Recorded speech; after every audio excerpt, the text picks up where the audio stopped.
नमस्कार। मुद्दा तो है में आपका स्वागत है। मैं हूं आपके साथ ब्रजेश चौक से। आज मुद्दा है बुधनी का मैदान, दिग्गजों की हुंकार। जी हां, बुधनी के चुनावी मैदान में दिग्गजों ने हुंकार भरनी शुरू कर दिए। मंगलवार को बुधनी में जहां बीजेपी प्रदेश अध्यक्ष बीडी शर्मा ने कार्यकर्ताओं को जीत का मंत्र देते हुए कांग्रेस पर हमला बोला, तो कांग्रेस की तरफ से जीतू पटवारी, दिग्विजय सिंह ने मोर्चा संभाला और बुधनी में बीजेपी को घेरते दिखे। कुल मिलाकर कहें तो बुधनी सीट को जीतने के लिए दिग्गजों ने एड़ी चोटी का जोर लगाना शुरू कर दिया है। लेकिन सवाल यह है कि बुधनी में इस बार किसकी विजय होगी? क्या कांग्रेसियां समीकरण बदल पाएगी? सवाल तो यह भी, क्या बीजेपी को फिर बुधनी की जनता जीत का आशीर्वाद देगी? आज चर्चा में इन तमाम सवालों की तह तक पहुंचने की कोशिश करेंगे, लेकिन पहले देखिए ये रिपोर्ट।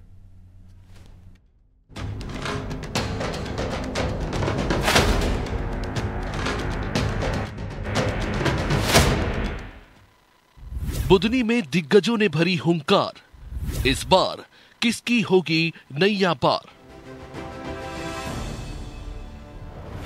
दीपावली का त्योहार निपटते ही उपचुनाव के मैदान में दिग्गजों ने हुंकार भरना शुरू कर दिया है।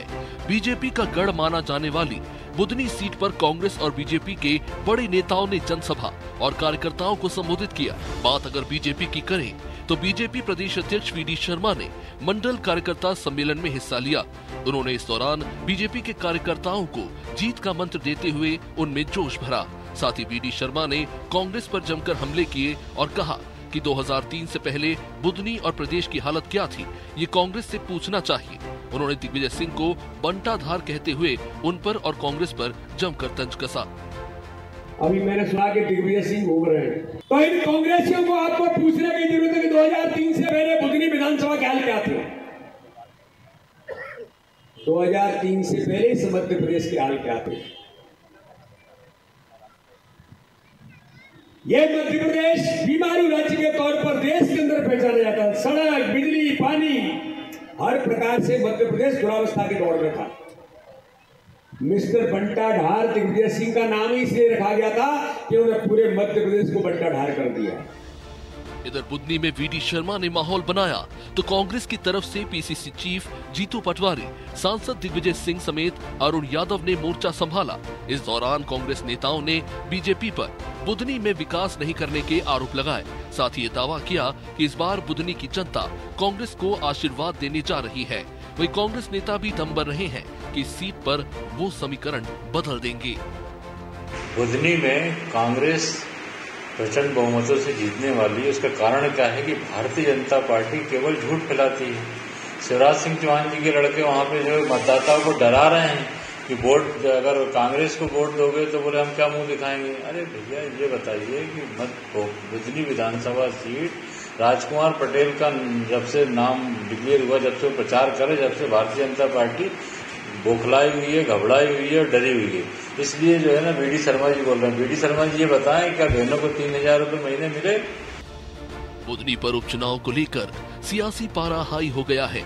बीजेपी प्रत्याशी पूर्व सांसद रमाकांत भार्गव और कांग्रेस उम्मीदवार राजकुमार पटेल के बीच कांटे की टक्कर बताई जा रही है। लिहाजा दोनों दल के दिग्गज यहां जोर लगाते दिख रहे हैं। लेकिन बुधनी के वोटर्स अब की बार कांग्रेस का साथ देंगे या फिर से बीजेपी को जीत का तिलक लगाएंगे, ये 23 नवंबर को आने वाले नतीजे ही बताएंगे। ब्यूरो रिपोर्ट, अनादि टीवी।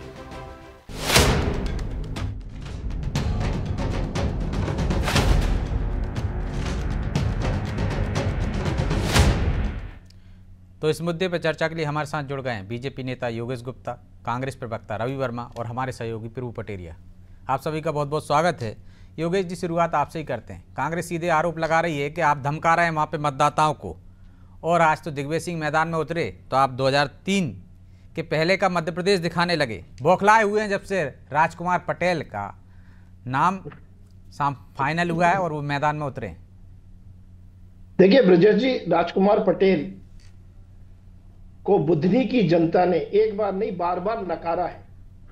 जिस प्रकार मध्य प्रदेश में लोकसभा चुनाव के पश्चात कांग्रेस की प्रासंगिकता समाप्त हो चुकी है, ठीक उसी प्रकार हारे हुए कांग्रेस नेताओं का जो जमावड़ा आज बुधनी विधानसभा में है, उनकी भी प्रमाणिकता बुधनी उपचुनाव के बाद समाप्त होने वाली है। कहने का तात्पर्य यह है कि विजयपुर और बुधनी विधानसभा का उपचुनाव के परिणाम के पश्चात कांग्रेस के वर्तमान अध्यक्ष जीतू पटवारी जी की रवानगी तय है, क्योंकि जिस प्रकार कार्यकारिणी अभी घोषित हुई और उसके बाद जो उभरा कांग्रेस का असंतोष, जिसकी प्रतिक्रियाएं आज तक आ रही, वो एक कारण हम मानते हैं। वहीं दूसरी तरफ हमारा जो संगठनात्मक कसावट है, जिसकी प्रमाणिकता अभी संगठन महापर्व के दौरान हमने उसको प्रमाणित किया है 5,70,00,000 से ज्यादा नए सदस्यों को जोड़कर, वो इस बात को पुख्ता करता है कि निश्चित रूप से मध्य प्रदेश के मतदाताओं का आशीर्वाद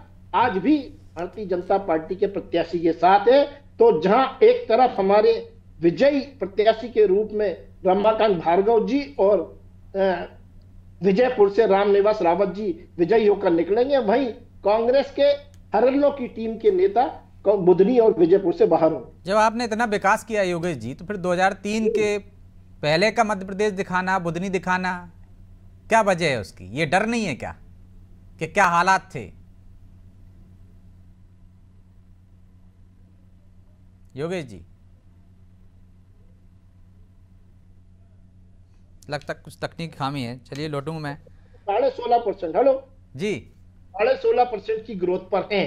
जहां कृषि का रकबा 11,000 हेक्टेयर सिंचित हुआ करता था, वहां आज हम 44,870 हेक्टेयर से ज्यादा। तो फिर मिस्टर बंटा ढार की याद क्यों आ गई? 2003 से पहले की बुधनी में क्या हालात थे उसकी याद क्यों आ गई? 2003 से पहले मध्य प्रदेश में कैसे हालात थे वो क्यों याद आ गया?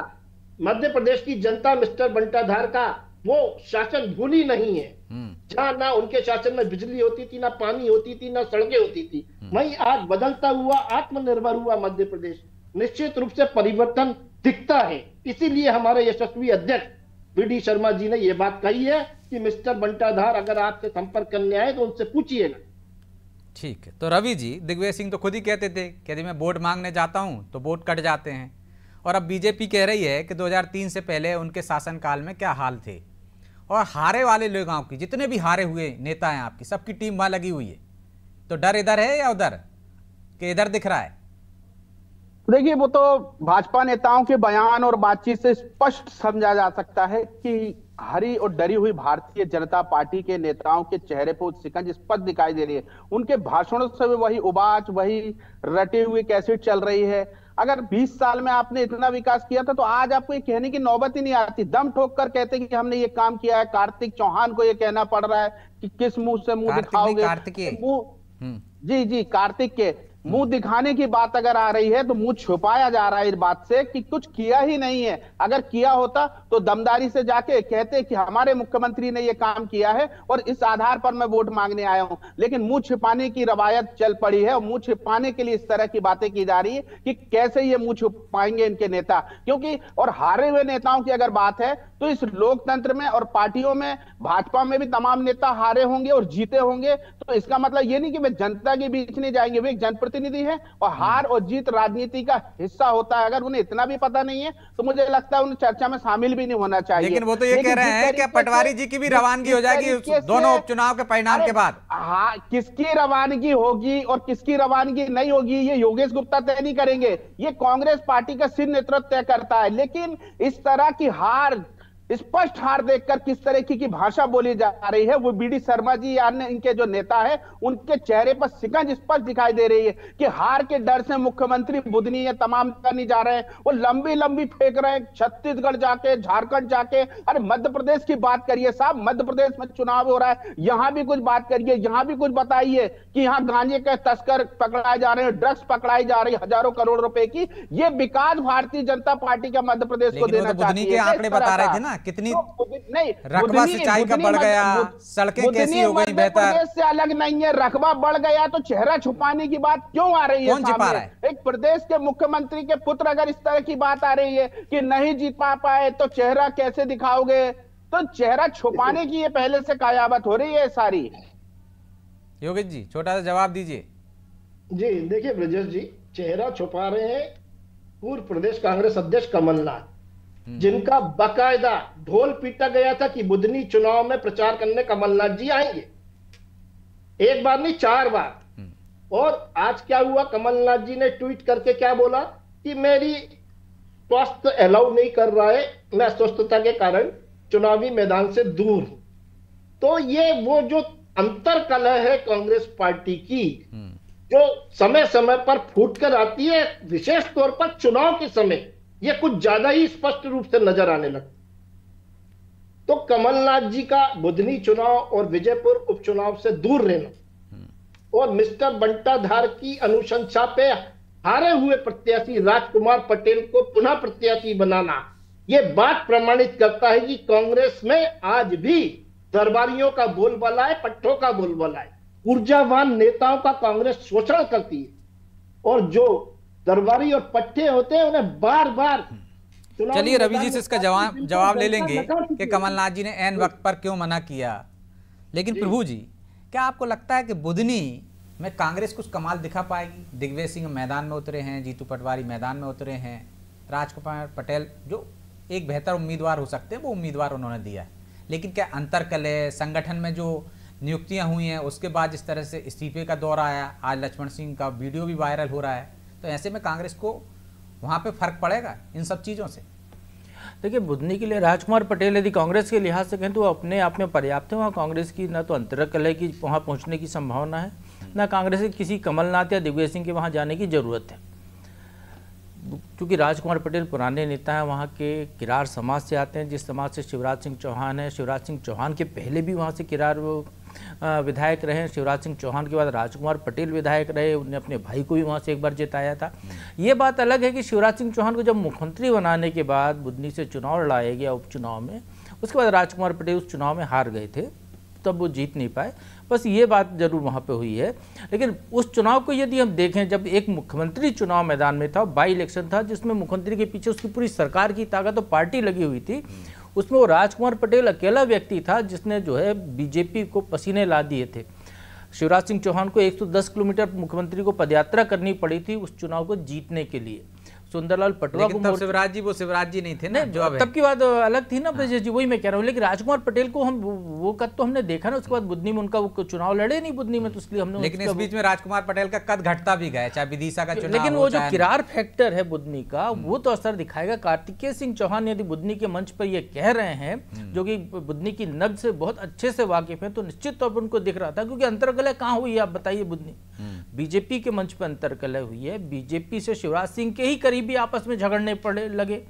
गुरु प्रसाद शर्मा अलग जा रहे थे, तो वो जो पुराने राजेंद्र सिंह थे वो अलग हो रहे थे रमाकांत भार्गव को टिकट मिलने के बाद। तो अंतरकलह तो बीजेपी के घर में दिखी ना, कांग्रेस के घर में तो कोई अंतरकलह वहां दिखी नहीं राजकुमार पटेल को टिकट मिलने के बाद।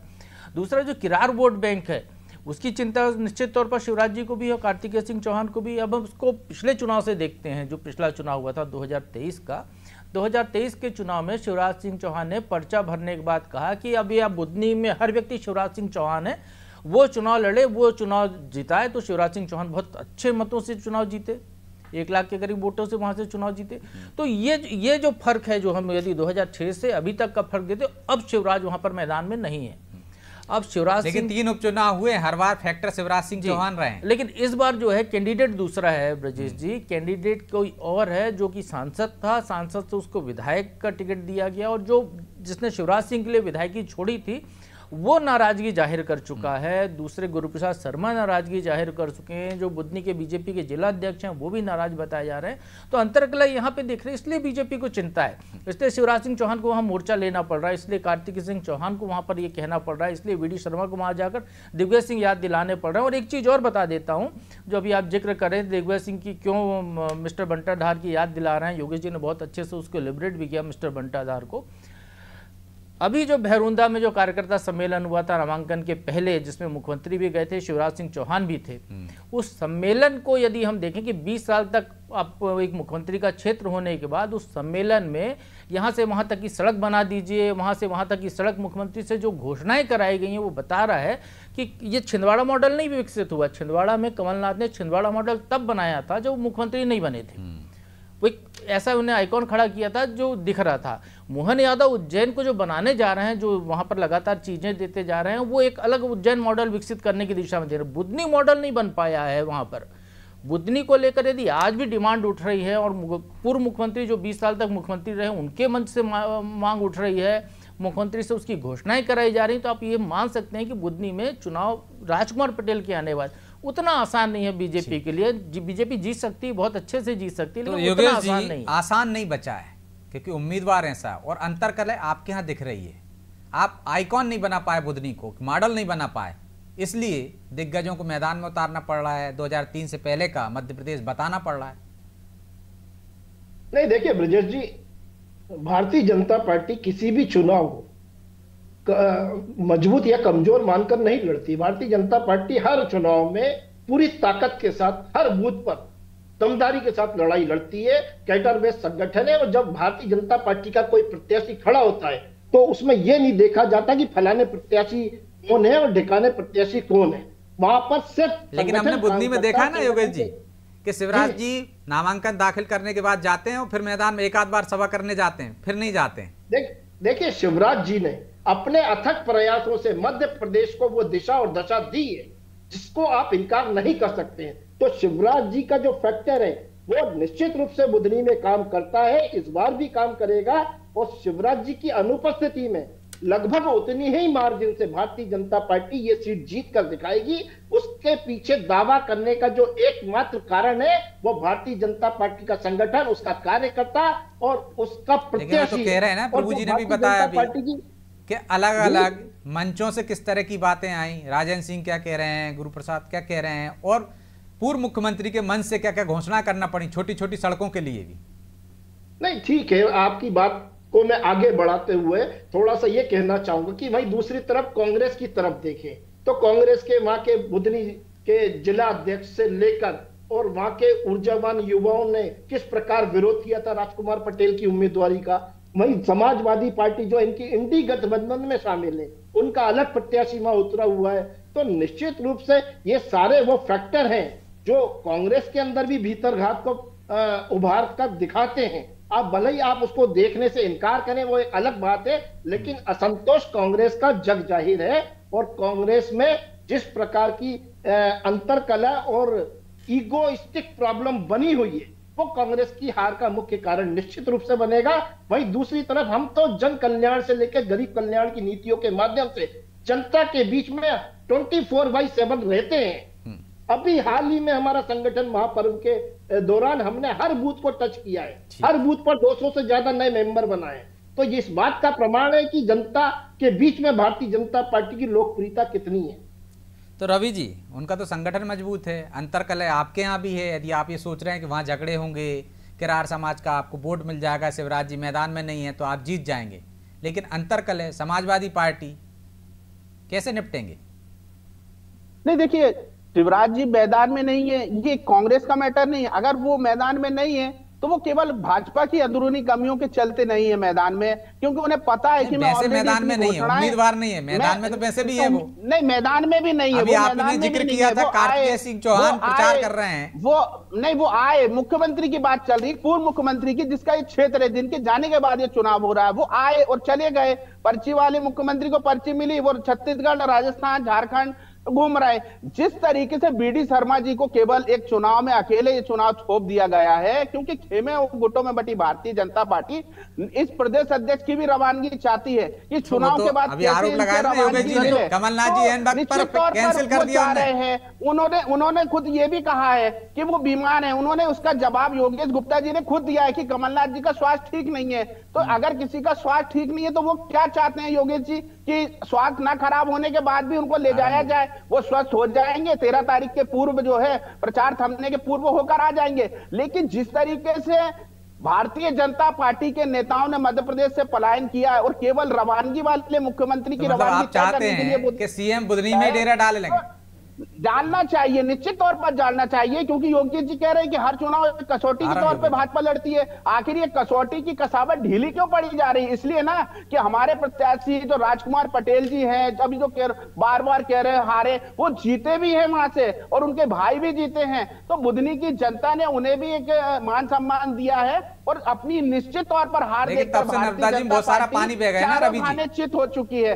पानी बहता है, पानी बहने के लिए होता है, पानी बहा है, लेकिन उन दिनों मेहनत भी हुई है। राजकुमार पटेल जी वहां के स्थानीय निवासी हैं, उनका अपना एक जुड़ाव है, वो वहां के कार्यक्रम आयोजनों में जाती है। केवल भाजपा ही एकमात्र नहीं है। अगर जन कल्याण की बातें हो रही हैं तो जन कल्याण के लिए नाली नल पुलिया की बातें जो है 24 साल 20 साल के मुख्यमंत्री को फिर से झूठी कस्में दिलानी पड़ रही हैं, खानी पड़ रही हैं। तो ये स्पष्ट दिख रहा है कि मुख्यमंत्री और पूर्व मुख्यमंत्री और उनके पुत्र को किस तरीके से जद्दोजहद करनी पड़ रही है और बेसहारा एक अध्यक्ष को किस तरीके से वहां छोड़ दिया गया। जी योगेश जी, देखिए ब्रजेश जी, इन्होंने कहा कि कमलनाथ जी अस्वस्थ।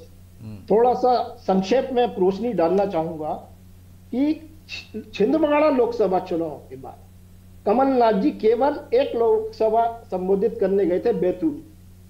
इसके बाद पूरे लोकसभा चुनाव में कमलनाथ जी कहीं नजर नहीं। उपचुनाव में उनको केंद्र से शायद कुछ निर्देश मिले होंगे तो उन्होंने प्रचार प्रसार किया था कि मैं बुधनी और विजयपुर विधानसभा उपचुनाव में प्रचार करने जाऊंगा, मगर फिर कार्यकारिणी आई और उससे जो असंतोष उभरा, कमलनाथ जी ने अपने कदम स्वास्थ्य का हवाला देकर पीछे खींच लिए। वहीं शिवराज जी के नाम को ये बार बार कांग्रेस के लोग जो ले रहे हैं, तो शिवराज जी मध्य प्रदेश का एक ब्रांड नेम है, ब्रांड विश्वसनीय हो चुके हैं। विधानसभा के नाम में बुधनी छोड़ो, पूरा मध्य प्रदेश शिवराज जी के किए हुए कार्यों को सराह रहा है। तत्पश्चात 2023 करार रहा है बुधनी, करार रहा है, सुधारिए, करार रहा है बुधनी। सरकार बनाई है हमने 163। रवि जी, जिस तरह से रिकॉर्ड मतों से जीते हैं उसके तो कुछ और ही संकेत हैं। नेतृत्व में ही जीते हैं 2023 का विधानसभा चुनाव, शिवराज जी के नेतृत्व में ही जीते हैं। और रही बात डॉक्टर मोहन यादव जी की, तो वो बुधनी विधानसभा में भैरुंदा के कार्यक्रम में इतनी सारी घोषणाएं और योजनाएं वहां की जनता को संबोधित करके आए। निश्चित रूप से उसका प्रतिफल हमें जीत के फलस्वरूप मिलेगा। और डॉक्टर मोहन यादव जी की जो कार्यशैली है वो 10 से 11 महीने में इस बात को प्रमाणित करती है कि वो मध्य प्रदेश की दिशा ही नहीं, दशा बदलने वाले आगामी 5 वर्षों। तो प्रभु जी, सिर्फ उम्मीदवार की वजह से रोचक चुनाव हो गया, या बुधनी में आप आज भी एक तरफा चुनाव देखते हैं? शिवराज जी भले ही मैदान में ना हो, लेकिन पर्दे के पीछे भी तो वो हैं, पर्दे के आगे भी वो हैं। रमाकांत भार्गव तो सिर्फ एक चेहरा है बीजेपी का। ब्रजेश जी, आंकड़े देखेंगे तो 2023 के चुनाव के पहले के सारे चुनाव, कोई भी चुनाव एक तरफा नहीं रहा, चाहे मुख्यमंत्री चुनाव मैदान में रहे हो या कोई और मैदान में रहा हो, कैंडिडेट कोई भी रहा हो, चुनाव वहाँ पर बुधनी का कांटे के मुकाबले वाला ही रहा है। पूरा जोर लगाना पड़ा है दोनों दलों के कैंडिडेट को। उसके पहले 18 में अरुण यादव उतरे थे यादव समाज से, समाजवादी पार्टी इसलिए वहाँ पर आवाज़ उठा रही, लेकिन उसका कोई वजूद वहाँ पे नहीं है। अर्जुन आर्य जो हैं सपा से, जो कैंडिडेट मैदान में आए हैं, वो भी कांग्रेस के ही नेता रहे हैं, आदिवासी वर्ग से वहाँ के युवा नेता रहे हैं, उनको दिग्विजय सिंह ने आगे बढ़ाया था। हो सकता है वो दिग्विजय सिंह का कोई कार्ड हो उनको वहाँ पर उतरने का, क्योंकि आदिवासी पट्टी और वहाँ पर जो बाकी की पट्टी वैसे 2 हिस्सों में बटा हुआ है। तो आदिवासी वोट बैंक यदि बढ़ जाता है, एक तरफा बीजेपी यदि उसको अपनी तरफ नहीं जाता है, जो अभी बीजेपी में जा रहा था, यदि वो समाजवादी पार्टी का अर्जुन आर्य की तरफ चला जाता है कुछ वोट बैंक उसका, तो उसका ज़्यादा फायदा कांग्रेस को वहाँ मिल सकता है। हो सकता है ये एक खेल वहाँ पर गणित उन्होंने सजाया हो, क्योंकि वो तो खासकर दिग्विजय सिंह गुट के ही आदमी माने जाते रहे हैं। और रही बात किरार समाज की, तो किरार समाज हमेशा जो है किरार की तरफ झुका है ब्रजेश जी। वहाँ पर बड़ी बात यह है, चाहे चौहान सिंह चौहान चुनाव लड़े हों, कांग्रेस के उम्मीदवार थे वो जीते थे, चाहे राजकुमार पटेल चुनाव में रहे हों जब शिवराज सिंह चौहान मैदान में नहीं थे, फिर चाहे देव कुमार पटेल चुनाव लड़े हों, लेकिन जब किरार वर्सेस किरार हुआ तो किरार समाज ने मुख्यमंत्री किरार को चुना था विधायक किरार की जगह।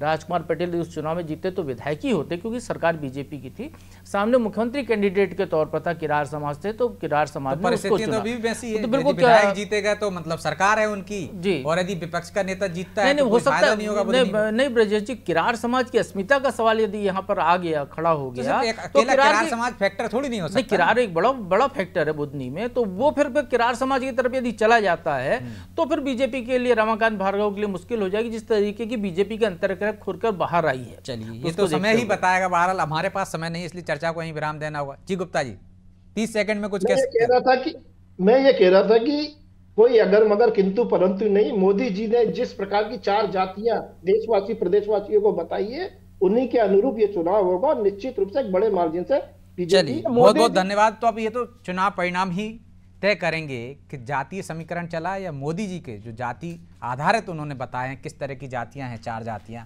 उसके आधार पर मतदान होगा, या जो प्रभु जी कह रहे हैं किरार समाज बड़ा फैक्टर हो सकता है।